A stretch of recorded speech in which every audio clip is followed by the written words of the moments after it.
What happens in the sky affects life down here on Earth. The celestial compass shows you how and guides your way with astrology you can use from professional astrologer Kathy Beal.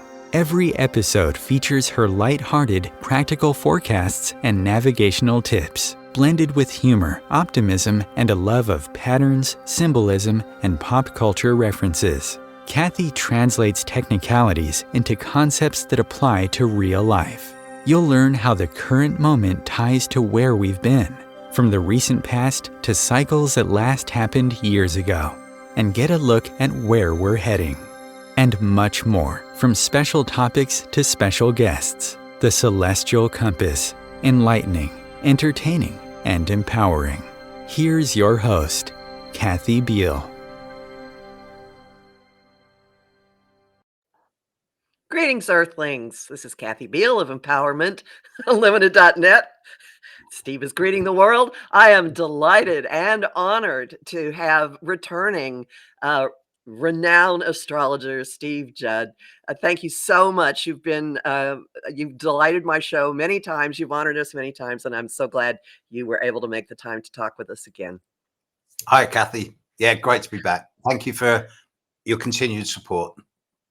Well, what do you want to talk about, Steve? What's on your mind these days?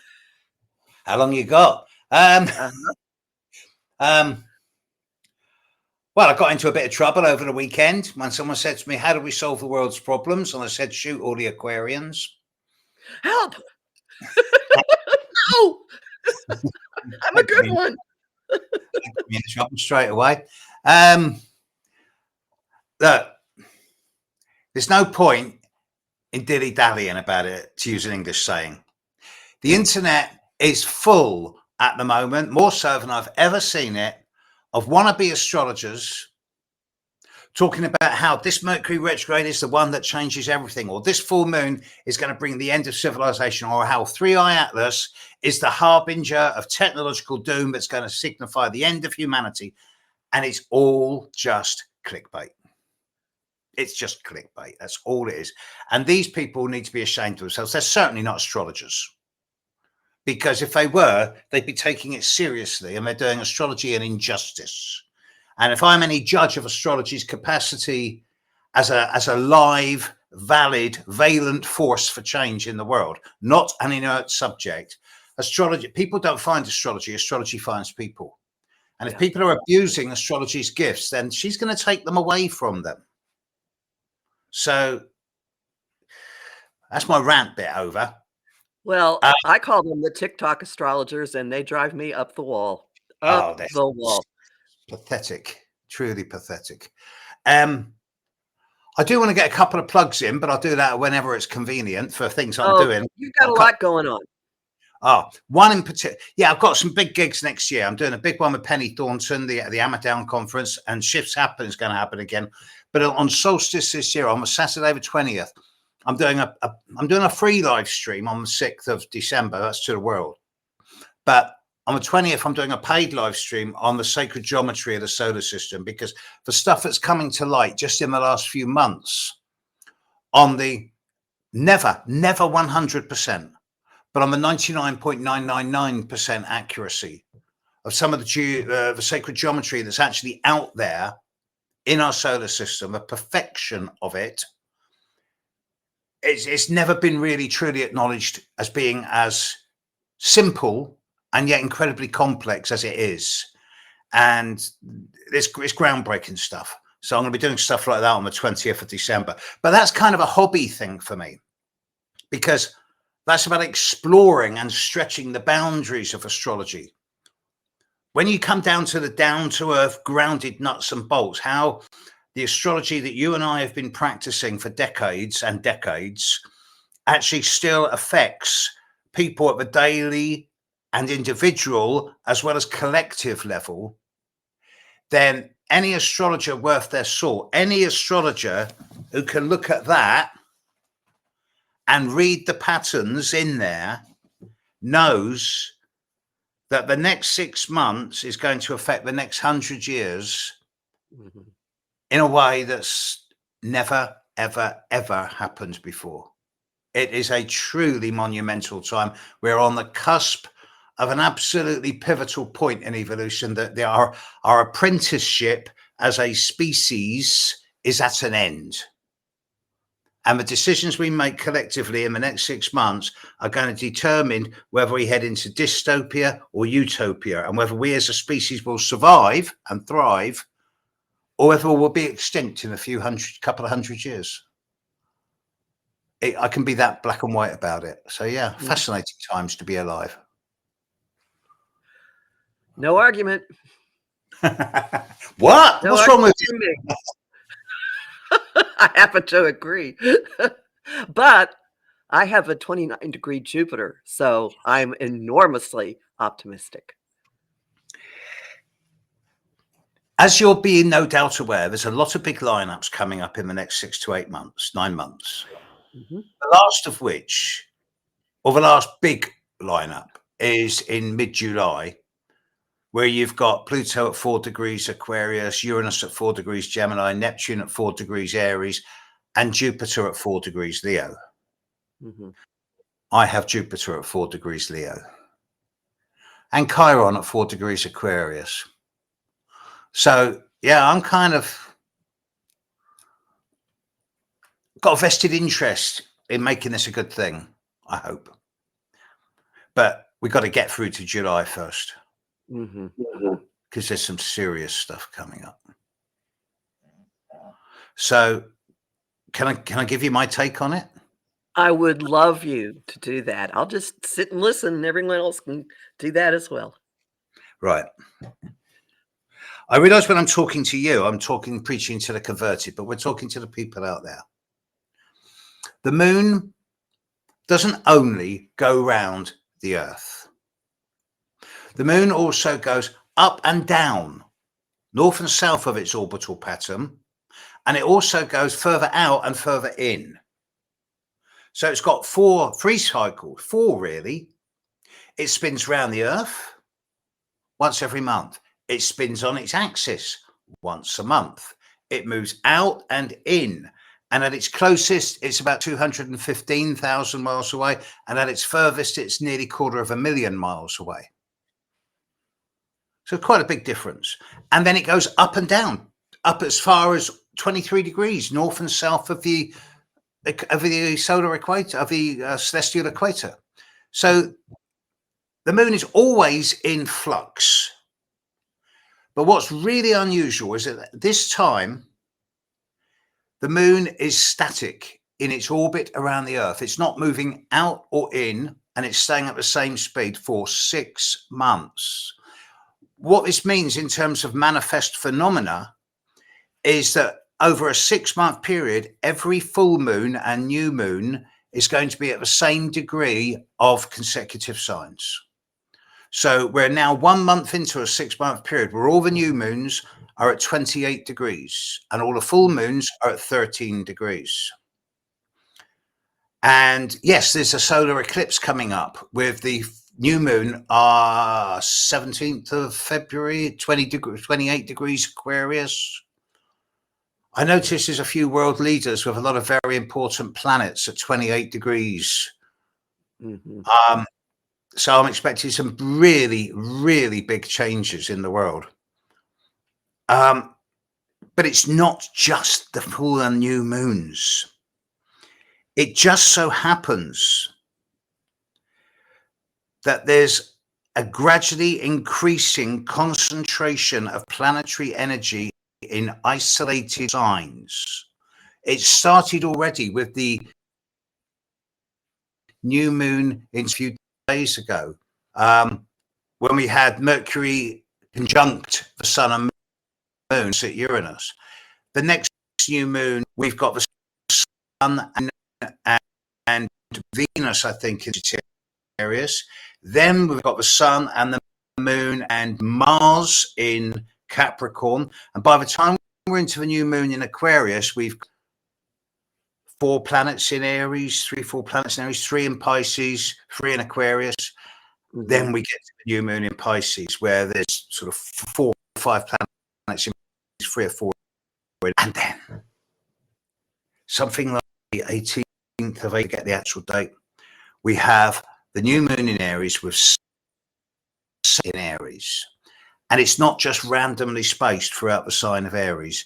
You've got Mercury, Mars, Saturn and Neptune all conjunct within less than 5 degrees at exactly the same time as the sun and moon are conjunct basically on top of Chiron by less than 1 degree.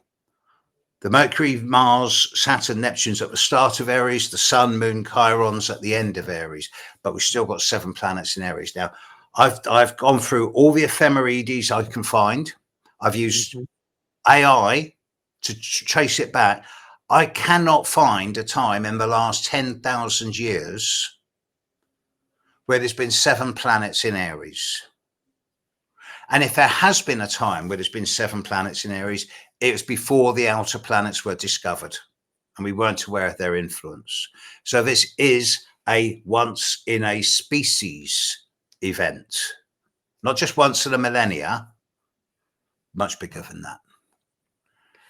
And it seems to me that set against the backdrop of all the outer planets changing sign and the Saturn-Neptune conjunction, it seems to me that as we get into with that solar eclipse in Virgo a couple of months ago and that killer new moon in Scorpio a few days ago, it seems the more we get into that Aquarian new moon, that Aquarian eclipse, somewhere around the 17th, about 3 days before the Saturn-Neptune conjunction or 3 days after, then that is the actual nexus point. And then we've got that 7 planet lineup in Aries, which is to me that's it. That's the choice point. We go one way or the other. And you can be absolutely sure the dinosaurs are going to be doing absolutely everything they can to hang on to the power, as they have done for thousands of years. But the groundswell of public disgust with our leaders, alleged leaders, is going to hopefully counteract that. And then we've got that lineup in July. And that, to me, has tremendous potential. Could be the start of a whole new phase where so many different possibilities exist. You know, we're beginning to see the end of nation states, the end of individual currencies, a more collective way of seeing ourselves as one species rather than different countries and different races. And of course, I'm speaking Aquarian utopian nonsense in many people's eyes, but it all starts with a thought. And as astrologers, it's our job to dream in positive futures, to inspire people to hope for a better future. Because at the moment, the dinosaurs are winning. But Well, not for this. they appear to be winning. What I think of when, as you're talking, is what my first astrology teachers always said, which is if a chart says something once, it says it 4 or 5 times. And this lineup sounds like the cosmos saying, and we really mean it, underscore, underscore, underscore. This is it. This is not a practice. This is not a drill. This is it. And if we get it right, we make a breakthrough. And if we don't get it right, we get a breakdown. I know which way I want it to go, and I'm going to be putting everything I can into it. And someone says to me, but how can we as individuals make these changes? We're all subject to the whims of our leaders. And it's like, come on. I don't know how many readings you do, but I do sort of 10, 15, sometimes 20 readings a week. And I'm changing the world, one person at a time. Because those individuals, they'll go out and they'll go, yeah, we don't need to look at the world like that. You could look at it in a more positive way. Because perception is the key to everything. And it's just a slow crawl, an undercurrent of more positive ways of seeing the world and smiling at people. And it sounds altruistic nonsense, but it actually works. Now, the older I get, the less I've got to lose. I'll be dead within 10, 15 years. I've done everything I wanted to do in my life. So everything's a bonus now. But the idea of dreaming, I used to be so much more cynical about the hippie ideals because I grew up between the end of the hippies and the start of the punks. Mhm. I did find more with the punk era than I do with the hippies. And I was quite contemptuous of what I saw the peace and love generation. But now as I've matured and grown and been through various life experiences, I realize, and I know a lot of people will switch off at this, but the underpinning vibe behind everything is love. Unconditional, unqualifiable. And if you're not doing things out of love, it's not going to work as well as if you are doing it with love. And aren't we seeing that being activated all over the world? That's a common response to so much of the atrocities that are going on. I'm seeing people step up and do things to take care of other people in ways they've never gotten off their butts to do before. Yeah, and they're not making judgments by color of skin or religion. And Yep. Oh, we're in agreement here.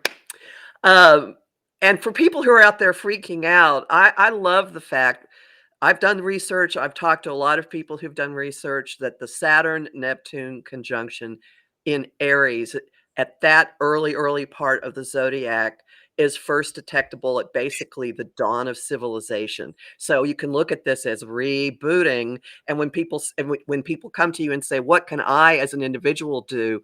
Well, ask King John what happened when the Magna Carta was foisted on him. The recurrences of what has happened when Saturn and Neptune have met in all kinds of signs. Uh, I just look at it like the history is there, so we just have to be really positive and step into it and claim it, which is how I see all that Aries. But that's me. I totally agree with you. And I've been having a lot of arguments with a lot of, how can I describe them? How can I describe them without being too offensive? The London elite, okay? The people who do their astrology in the hallowed halls of London's astrology clubs and associations and circuits. And never once do they step outside them and do readings or talk to people on the street. Whereas I'm doing gigs in cinemas and theatres and I'm taking it out onto the street where it should be. And they're all going, "Oh my God, Saturn conjunct Neptune. It's the end of history. It's at 0 degrees Aries, 1 degree Aries. It's the end of time as we know it." And I'm going, wait a minute. Yeah, it can be really difficult. It can be really challenging. But have you seen the alternative? What's that? And like Neptune dissolving the old structures, the old attitudes and philosophies and boundaries of Saturn, changing the rules, from changing the boundaries from concrete and steel into rubber and elastic, being more flexible and adaptable. And then Saturn bringing structure into the imagination, helping us create something new and changing what was merely a fantasy and a dream into something imaginal which can be manifested through creative effort. So there's always a positive. You can focus on the negative if you like, and many people choose to do so. But that's just keeping yourself in bondage.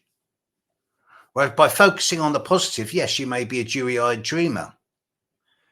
But I know which one I prefer to be. So I'm not seeing the Saturn. I'm seeing the Saturn Neptune as a breakthrough, not a breakdown. I agree. Same here. And I think the big winner out of all of this is astrology. Because in times to come, people are going to look back and go, yeah, that Kathy Beale, that Steve Judd, that the thing. They were talking about 2025 and 2026 long before it happened. Maybe there is something to astrology after all.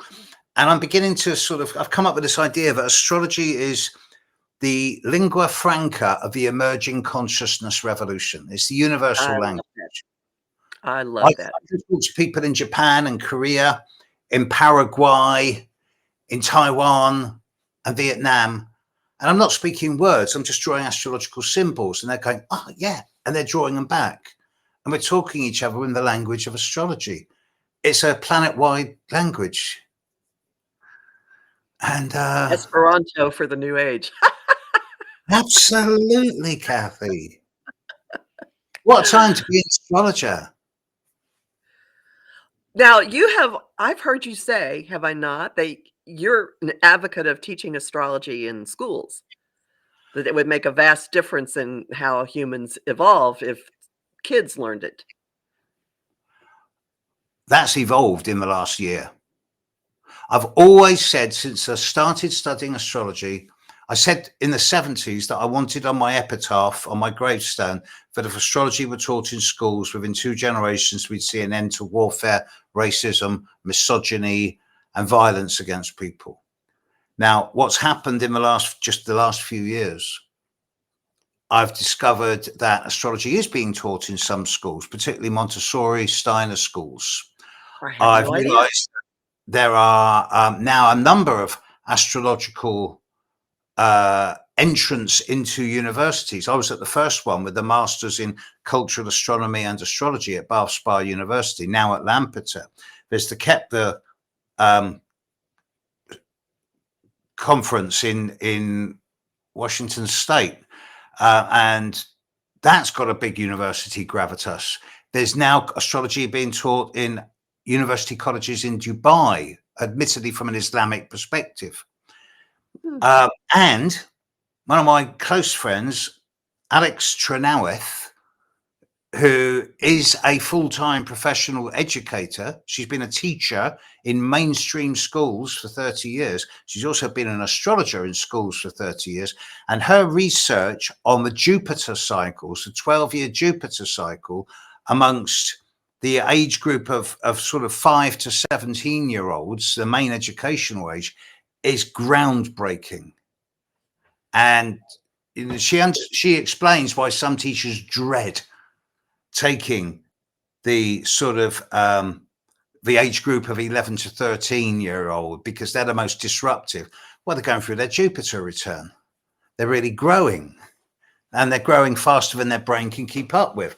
And she's really good at explaining this, and it is getting recognition slowly, insidiously, in a way that's under the radar and behind the scenes. Astrology is getting into the schools.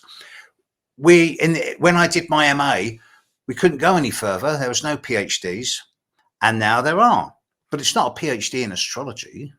Can't do that. It's a PhD in applied cosmology.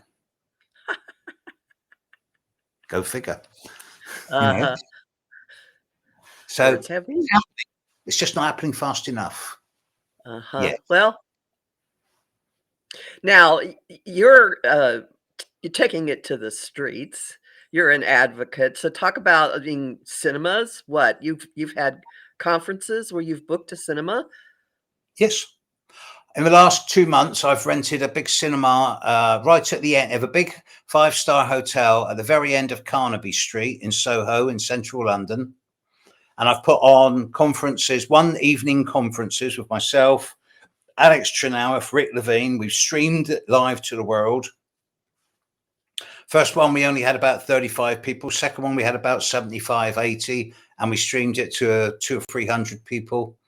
And now we're seriously thinking of doing this once every month or so. We've got a number of cinemas now saying we'd love to host you. Well, excellent. But the one thing that has changed everything in the last just 2 or 3 years is the capacity for streaming. Now, we've been streaming for years without calling it, because that's what StreamYard and YouTube and Zoom is all about. But that's streaming as individuals. Now we got to the point where we're streaming as individuals, but recording it for later broadcast, such as this. And on my Zoom teaching course, where I'm teaching students each week, I'm teaching up to 150 students at any given time, at the same time on a Zoom class. But when you're actually live streaming to the world from the comfort of your own home, and you can reach as many as you like. I've done live streams from here, where I'm sat here, for as few as 25 and to as many as 250. And the ones I'm going to be doing in December, I really want to break the 500 barrier. And it's not for an ego thing. I want to get astrology out into the world. That's all I want now. Everyone who's ever been dependent on me is okay now. I've achieved everything I've ever wanted to do. So now I've got this thing. I want to get astrology out into the world. It's a legacy thing, I think. Makes sense. Makes Yeah. sense. Well, Jupiter in Cancer would be accentuating that for you, I would imagine. Yeah. It's standing still right now, exactly on top of my Mars, because I've got Mars in Cancer. But well, I have a Mars conjunct Uranus in Cancer. So, yeah, it's bringing a lot of interesting opportunities. But I'm old enough and astute enough to be able to say no to many of them. You know, the ones that say, we can make you rich. I'm like, bye. Oh, yeah, that's not why you did this. Honestly, that's not why anybody who's, well, a judgmental thought coming out here. If you're operating from a position of integrity, that's not why you're doing it. You're doing it because you want to spread the info. Integrity, dignity, and authenticity have been vastly underused words. And it's easy to sort of use those words and get on the moral high ground. But conscience is a killer. You know, you set yourself up as someone who's got those words and you've got to live to it. Because if you don't and you fall down, then you fall down in front of everyone.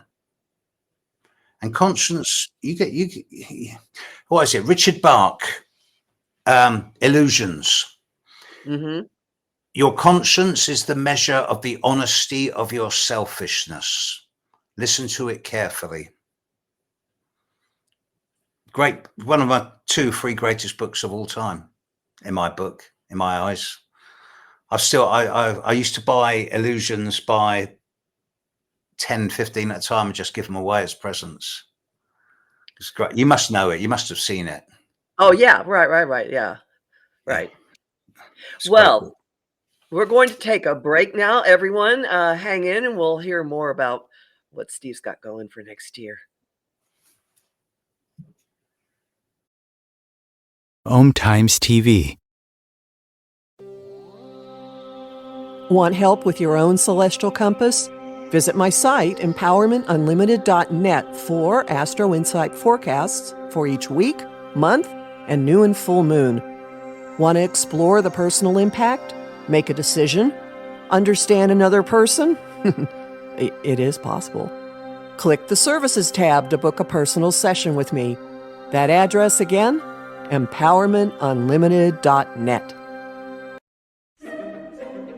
Imagine becoming a super influencer. Reinvent yourself, invest in your brand, and then manifest your success with a robust spheric approach. Om Times Media and Broadcasting offers a unique and multifaceted way to become the spiritual and conscious influencer you deserve to be by putting your message across our powerful platform with its proven record of integrity and excellence. Through our produced shows, Om Times offers the opportunity to become a social media TV personality, a radio show host, an Om Times magazine columnist, and a syndicated podcaster, all in one shot.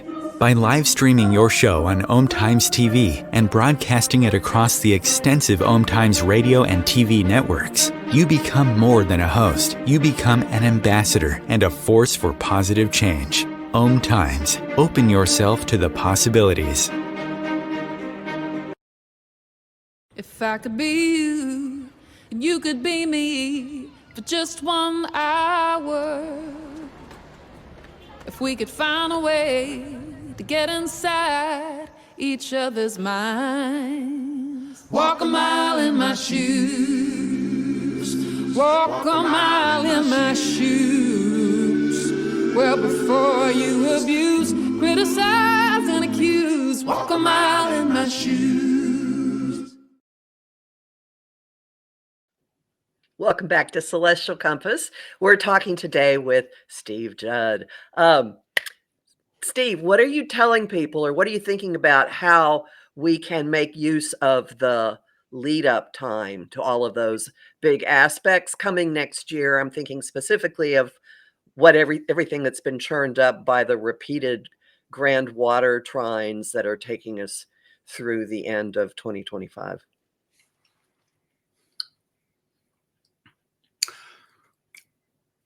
I'm not a fan of trines, Kathy. I mean, they're lovely. When you see them in a natal chart, yeah, they're lovely. They bring a harmonic flow. They blend. They help integrate different energies in a really harmonious and synergetic way. 2 and 2 equals 5. But by transit, on their own, I think that trines make you lazy, or they make you complacent. Mañana, it'll still be there tomorrow. Whereas sextiles, they make you work for what you want. They give you the window of opportunity, but you actually got to put the effort in. I prefer sextiles for that.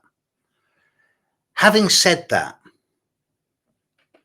the trine that's been ongoing now for a month or so between Jupiter and Saturn, and that because of their various retrograde patterns is going to be sticking around until August, when the last Jupiter-Saturn trine will take place in Aries and Leo. Any contact over a period of time between Jupiter and Saturn's kind of balances out, any positive contact, that is, balances out the need for excess versus the need for paucity. So I suggest this is bringing a global realization that when you see a CEO earning 10,000 times more than the person who cleans their office, about how obscene that really is. Now, I don't begrudge people making very good money. And if a CEO were to earn 20 times, 50 times as much as the person who cleans their office, I'm kind of okay with that. But, you know, once it gets into the hundreds or thousands times, it's obscene. You know, these people are going to die the richest corpses in the graveyard. Money doesn't buy happiness. It's not how much you got that counts. It's what you do with it that counts. Mm-hmm. And I believe that the Jupiter trine Saturn that's going on now is bringing slowly, gradually, steadily an emerging consciousness that there is enough to go around. It's just that the balance is distorted. And I must admit, I am looking forward to Saturn moving into Aries and Jupiter into Leo. It's going to be a lot less about portraying the victims and the martyrs and impinging on people's feelings. And it's going to be much more about, right, what can we actually do? Mm-hmm. I love it that all of these big planets are moving into the masculine signs. It's going to lead to a much greater degree of being proactive and dynamic. And yes, there may be quite a bit of unrest as a result of this. But to quote Terence McKenna, for 10,000 years, they've fed us stories of disempowerment and control, and it's just a lie. It doesn't matter whether we're talking the banks, the economics, the governments, the religions. The idea of everyone making a jump in consciousness and becoming more self-dependent and self-independent, becoming more sensitive and more conscious without becoming telepathic, where everyone will just instinctively know when someone walks into a room with a gun or a knife. We don't need that level of regulation anymore, that level of control. I'm not trying to make all the dominators of the last 10,000 years the bad guys. It all started with the first priests, were the calendrical people who noticed that, yeah, sure, sun always rose at a certain point on a certain day. So they decided, okay, that's the high point. Let's put a stone in the ground and we'll call it solstice. And that's equal, so that's equinox. But some of them used that calendrical stuff for farming and agriculture. Great. Others went, oh, we can make a cult out of this and we'll be the priests. And that was the start of religion. I'm fond of saying that the original god and goddess were the sun and the moon. You know, the idea of veneration of the planets in the sky and the objects in our sky go back beyond recorded history. And don't even get me started on bloody 3i Atlas. What a con. I won't talk about it. So people keep asking me, like, no.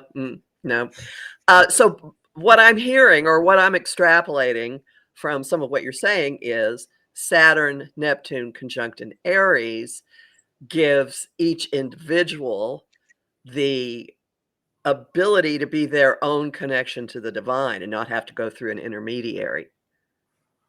Well put. Exactly. I'm not dissing the priests. For thousands of years, we've had to toil in the fields, and we didn't have the time or the energy to think about our spiritual salvation. But now we've got so many pick and mix theologies, dogmas, and religions, and the days of priests acting as intermediaries between us and the divine are over, especially as not many people trust priests anymore, especially parents of young children. I've stopped there on that one. Right. We've all got our own relationship with the divine, however we choose to see the divine as being. I don't do God, but I've got a great religion. I've got a great relationship with spirit and the divine. I choose to call it she, simply because I'm more comfortable with the idea of nurturing and benevolence, and a spirituality based on those words: compassion, empathy. And to me, that's a feminine thing. That's not so much a gender thing, but it's a feminine thing. On my travels, for the documentary that I've been still doing on the history of I Western wanted to astrology. ask you about that. Oh, yeah. Update us on what's going on with your documentary, because you've been Well, talking about the history of astrology, and now. well, we did so much in such a short space of time. I was talking to my producer just the other day, and I've been doing my accounts for the last year, and I realized that a year ago, we were just setting off on filming everything. And it's like, in the first 6 months, we filmed so much. We shot so much footage. We wrote so many scripts. We were in the studio every week. And we got so much down. And then we crashed and burned. And we needed to stop and step back. We didn't think we were doing it at the time. It's only in retrospect we see this. And we've now done nothing on the documentary for the last 4 months. We've now booked studio time in the first weeks of January, and we're going back to start the next phase. So yeah, it's coming back. And I'm trying to persuade everyone connected that we should put out the first episode for free to the world in December or January as a taster. But, you know, technology is moving so fast now. The first episode that we finished 6 months ago is now looking like it's from the 1930s. 6 months ago, we were experimenting with this new thing called AI, and now, oof.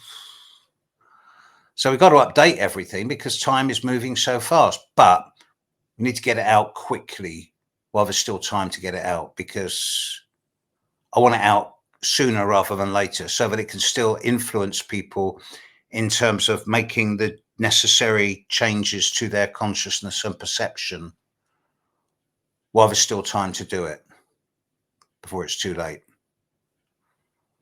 So yeah, and I found myself doing something I've never done in my life, getting down on my knees and praying to an effigy of the female divine inside of Eschatology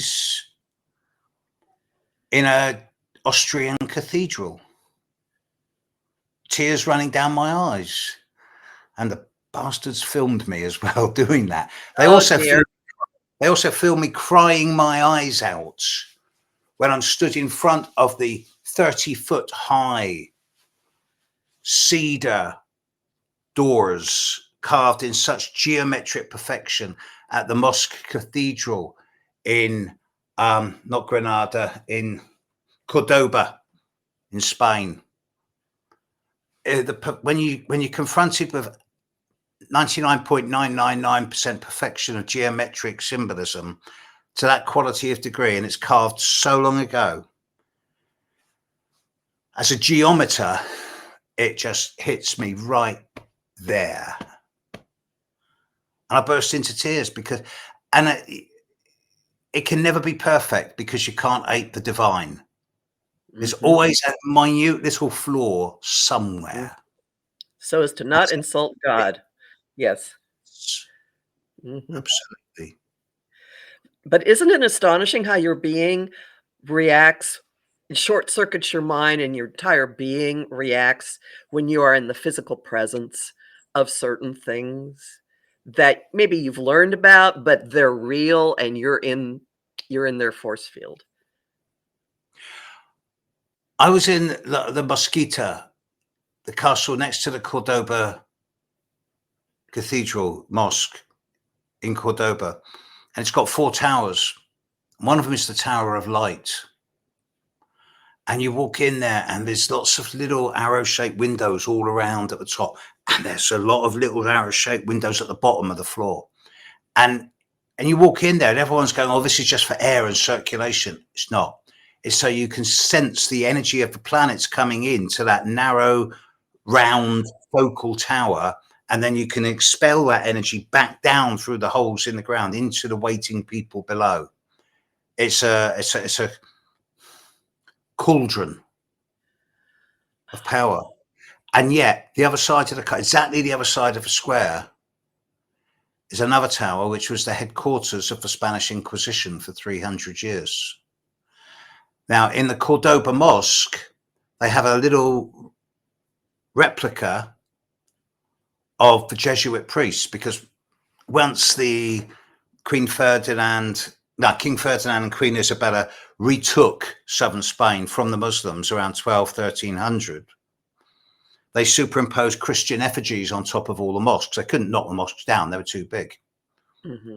So you go into the big mosque in Cordoba and you'll see effigies of it's not the Dominicans, I think it is the Dominican friars, all walking in line with very black hoods like that. Ku Klux Klan hoods, but they're black.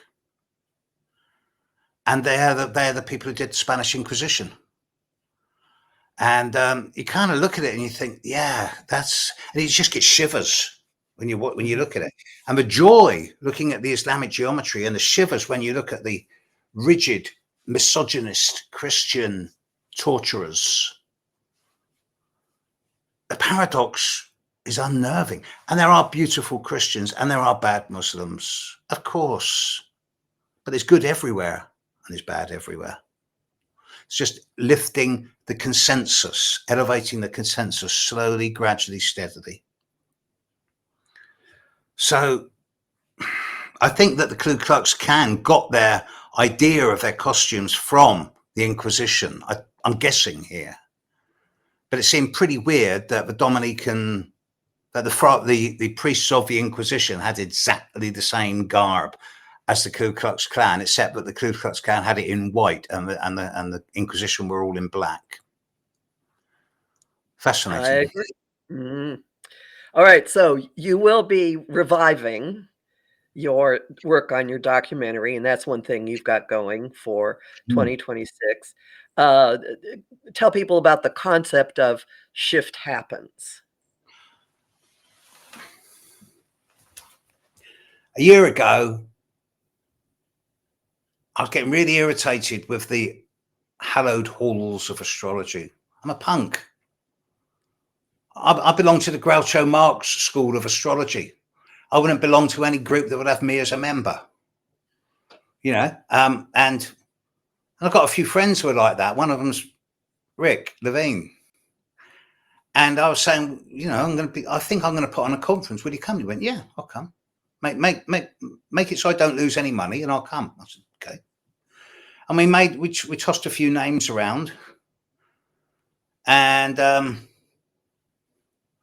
we were aware of what's coming up this year. And I was like, yeah, SHIT happens. He says, yeah, but you can't call it that. That's too extreme. I went, nah. I just tossed a few ideas around in my head, and then out of the blue, out of my mouth, by accident, I didn't plan on saying, come the word shifts happen. And that stuck.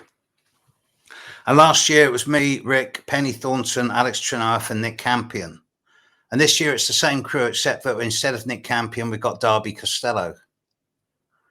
And we haven't announced it formally yet, but it's going to be happening. We'll be announcing it in December. Tickets will be available at the end of the year. And there'll be 100. It's a 136 bedroom hotel just to the northwest of London, 4 days. And it should be something completely different. We'll be running a day trip from there to Avebury Stone Circle, Silbury Hill, West Kent, Barrow. You know, that's it's the oldest and biggest stone circle in the world. Well, the biggest stone circle in the world. There's a whole village inside the circle. I've had some magical experiences there. Oh, it's my I spent temple. the summer solstice there one year. Yep. But before that, I'm doing a 3-day symposium with one of the very few people on this planet who's been doing astrology longer than me, and that's Penny Thornton, the doyenne of Western astrology. She's been doing readings 50 years plus. I've only been doing them 45, 48. And I tip my hat to her. So me and her are doing a thing called Decoding the Divine, south of Bristol in the hills, south of Bristol in England, at the end of March, start of April. And that's over half sold out now, which is pretty good considering there's still 4 or 5 months to go. And there's various other things. Yes, I've got teaching courses online that's going to be online by January, and I'm doing all this Zoom talk and Zoom classes, and that's what I do every year, although I'm not doing that anymore because it's too labor intensive. And then the streaming, and it doesn't stop. There's more and more and more. I've got so many books on the go, but the alternative is to retire. Oh, who could do that? What's the point of that? So as an astrologer, it's not an obligation, but it's a kind of duty to continue pushing it out into the world. And of course, at the end of the day, there's all the clients. I can never stop doing readings. It's my lifeblood. The money's nice, but it's the empowering of individuals that kicks in as well, because they then go away and do it for others. That's what makes the difference. But as I'm sure you're aware, once you get to a certain level, you have to start building a waiting list. And I've got my waiting list down now from 2.5 years to just under 2. And I'm slowly eating away at it, but whether I'll ever get there or not, I don't know. And I'd have bitten your arm off 15, 20 years ago for this, because, you know, it's only in the last 5 years I've become successful. For 40 plus years, I struggled. I was in debt all the time. And people going, astrology, you don't believe in that old rubbish, do you? And now we're the soothsayers of the future, you know. I find it so ironic that people listen to us at this stage of history. Finally, people are taking astrology more seriously. Astrologos, the knowledge of the stars. I'm thinking, well, where have you been? Have you found that people, as acquaintances, just send you a message and say, what's going on? Like, I'm noticing people who never thought this way before are noticing that life has evolved to a certain point of it truly not fitting the rules we were brought up by, and assuming finally, like, oh, you can explain this, right? And I usually can, but I usually say, go read my forecast. Why are you asking me to send you a private text? No. But have you noticed that of the people around you? I certainly have. And in contemporary culture, more and more you see, for example, it's now quite common to hear the phrase Mercury retrograde in comedians making jokes on stage. It must be Mercury retrograde. That's why this isn't working. And it's become part of the language. And, oh, yeah, well, he's like that because he's got a difficult Mars. You know, it's becoming more common now in contemporary culture. It's still not there yet, but it is happening. And as for people ringing up and going, well, what's going on? Why is it like this? I'm going, well, it's probably your chart. You know, go and find out about your chart. And the beautiful thing is that I'm training people to be astrologers so that they don't have to come to me. I can send them to other people who'll probably charge a lot less than me, who I've trained, and it takes some of the pressure off of me. And of course, as with everything, as I'm sure you'll be aware, it will all get to the point where we'll just about think, oh, I've cracked it now. Oh, heart attack, crash.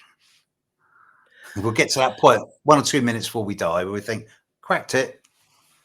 And then we'll leave. I know we're running out of time, but there is one last point I'd like to make. Oh, please do. We've got astrology gives you a really good perspective on mortality. You know, it helps you realize that mortality is just and only the end of the physical body. It's not about death. It's just a physical body wearing out. The Greeks called it psyche. They had specially trained priestesses who would cater to the body as the body died, and they would see that little wisp evaporate from the body, the psyche, the eternal soul, the everlasting eternal spirit. Death doesn't exist. It's just a transition of consciousness. And death doesn't scare me. The method of death might be a bit disconcerting. I'd rather not die in a hospital bed with pills and tubes. But hey, it is what it is. That's a perspective just unique to astrologers, I think, and probably a few Indian holy men. I've read somewhere that Sidney Omar looked at the transits to his chart and cleared his calendar because he realized that was going to be his exit point. Now, that's a bit more specific than I think most people would get.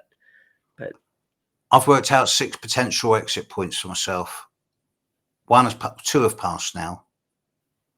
And I've kind of got it in my head that I'll have the choice over the next 3. And if I choose not to go, then the 6th one will get me. But that's not for another 15 years yet. I see you having too much fun. I am. But as a Cancerian, with Virgo rising, I do tend to worry about the world. And sometimes I do get depressed by the state of the world and the ignorance and the greed and the fear and the guilt. And I just think, what am I doing here? I didn't volunteer for this. And of course I did. But then I got the moon in Sagittarius. I bounce back. So I am glad I am the age I am, though. I'm not so sure I'd like to be my granddaughter's age at this time in history. Yeah, I get that. I absolutely get that. But they're wired differently than we are. So Totally. Well, would you tell people where they can find you? Your website, your YouTube channel? Website will give you a contact for me. It's just a portal with a bit of information about my history and who I am and how to get hold of me. YouTube, Steve Judd Astrology. Instagram, Steve Judd Astrology. Email, steve@stevejudd.co. I look at them all. I do answer everyone in time. Sometimes it takes a long time. And I'm not difficult to find. And I just want to encourage people to get into the noble art of astrology for self-discovery and self-development. And what better thing to do in the world? Improve yourself. Yep. It's certainly, well, I thank you so much for the insights that you've given about all of this, but a way of looking at what is coming next year. So, and I look forward to watching what you post on YouTube and to talking to you again in 2026, I hope. Oh, Thank you very, very much for your time. as long as we're both still here, I'll be here. Oh, great. No, I'm not going anywhere. I'm not getting off easily at all. That much I know. You ever Everyone, you make it over to London? Let me know, because I'm only just down the road from London. I will. It's my favorite city on the planet. So, everyone, you can find me at empowermentunlimited.net. My YouTube channel is Professional Aquarian, and I've got lots of fun stuff on my Patreon, patreon.com/Kathy Beal. So everyone be well, and we'll talk to you again soon. Bye. Thank you again, Steve.